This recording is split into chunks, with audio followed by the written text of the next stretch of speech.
The genesis of the Panzerkampfwagen V Panther remains one of the most striking examples of how political interference and a desperate rush for technological superiority can lead to a catastrophic military debut. The story begins not on the drawing boards of engineers, but in the frozen fields of the Soviet Union during the winter of 1941, where the German Wehrmacht first encountered the Soviet T-34. The shock of facing a tank with sloped armor, high mobility, and a potent 76mm gun sent shockwaves through the German high command, prompting Adolf Hitler to demand a miracle weapon that could regain armored supremacy. On the Eastern Front, Hitler, obsessed with heavy armor and massive firepower, personally intervened in the design process, steering the project away from a more practical Daimler-Benz design that closely mimicked the T-34, toward a more complex and heavier MAN design. This decision set the stage for one of the greatest mechanical disasters in military history. By 1943, as the tide of war began to shift against the Third Reich, Hitler placed all his hopes on the upcoming Operation Citadel, the massive offensive at the Kursk salient. He famously delayed the start of the offensive several times, specifically waiting for the production and delivery of the new Panther tanks, believing their presence alone would shatter the Soviet lines. However, this delay allowed the Red Army to build some of the most formidable defensive fortifications in history. The Panther, designated the Us.D for its first production run, was a masterpiece of engineering on paper, but a nightmare of reliability in reality, because Hitler insisted on increasing the frontal armor thickness from 60mm to 80mm at the last minute. The tank's weight ballooned from the intended 35 tons to nearly 45 tons. The engine, the Maybach HL230, and more importantly, the transmission and final drive systems, were never redesigned to handle this massive increase in stress. Furthermore, the rush to get these tanks to the front meant that the usual months of rigorous field testing were skipped entirely. The crews were often poorly trained on the complex new systems, and the maintenance manuals were barely completed. When the tanks were loaded onto trains heading east, the 10th Panzer Brigade, consisting of the 51st and 52nd Panzer Battalions, was the unit designated to field the first 200 Panthers. As these tanks were offloaded from the railcars near the Kursk front in July 1943, the magnitude of the engineering failure became immediately apparent. Even before they reached the designated assembly areas, the Panther fleet began to disintegrate. The most humiliating aspect of this failure was that several tanks were lost before they even saw the enemy. Two Panthers were completely destroyed by internal engine fires. Immediately after being driven off the transport trains, the fuel pumps were poorly sealed, causing gasoline to leak onto the hot exhaust manifolds, turning the state-of-the-art machines into towering infernos within minutes. As the brigade attempted to march toward the jumping-off points for the offensive, the mechanical attrition intensified. The final drives, the complex sets of gears that transferred power to the tracks, began to shatter under the strain of the muddy Russian terrain and the tank's excessive weight. The cooling systems were inadequate, causing engines to overheat and seize.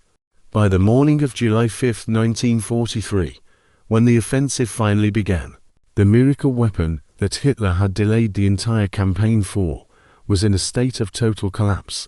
Of the 200 Panthers that had arrived with such fanfare, a significant portion were stranded on the roadsides, their crews frantically trying to repair broken tracks or cooling leaks, while the rest of the German army moved past them.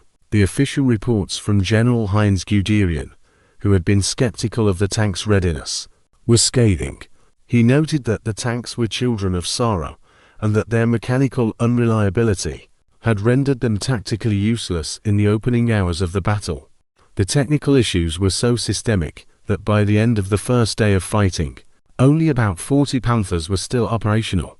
The rest were either stuck in minefields, knocked out by Soviet anti-tank fire, or more commonly, abandoned due to mechanical breakdown. The failure of the 200 Panthers at Kursk was not just a technical mishap. It was a strategic catastrophe. Hitler had gambled the initiative of the 1943 summer season on a machine that had not been vetted for the rigors of combat. The complex interleaved roadwheel system, while providing a smooth ride, proved to be a liability in the mud and snow, as debris would freeze between the wheels, locking the entire track system. The lack of a whole machine gun on the early OS.D models left the tanks vulnerable to Soviet infantry tank hunting teams, who could approach the blind spots of the vehicle with relative ease. The logistical tail required to keep the Panthers moving was also a nightmare, as the specialized parts needed for the new engines and transmissions were in short supply. This meant that even minor breakdowns often resulted in the permanent loss of the vehicle, as crews were forced to blow up their own tanks to prevent them from falling into Soviet hands, while the Panther would eventually be refined into the OS.A and OS.G versions, which are widely considered some of the best tanks of World War II. Its debut stands as a cautionary tale of what happens when political ego and rushed production cycles override the basic principles of mechanical engineering and military logistics. The 200 tanks that Hitler thought would win the war instead became a symbol of the overextended and increasingly erratic German industrial machine.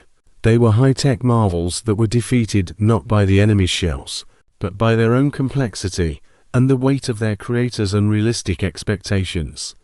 The failure at Kursk marked the last time Germany would hold the strategic initiative on the Eastern Front, and the image of dozens of brand-new Panthers smoking and broken on the road to the battlefield remains a haunting testament to the folly of the miracle weapon ideology.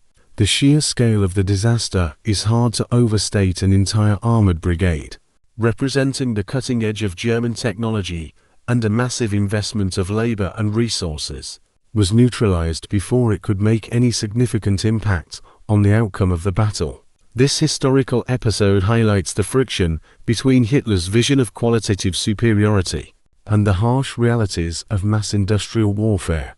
The Panthers' failure to drive to the battlefield without breaking down essentially meant that the Wehrmacht entered the most important tank battle in history, with its most potent weapon effectively sidelined.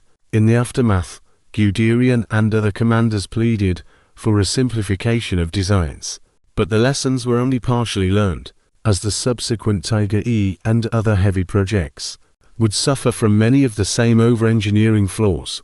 Ultimately, the story of the 200 Panthers at Kursk serves as a primary example of how technical sophistication cannot compensate for a lack of durability, testing, and realistic planning in the face of a brutal and unforgiving theater of war. The silence of those 200 tanks, many of which never fired a single shot at the enemy, spoke louder than any propaganda broadcast about German technical perfection. It was a mechanical collapse that echoed the beginning of the end for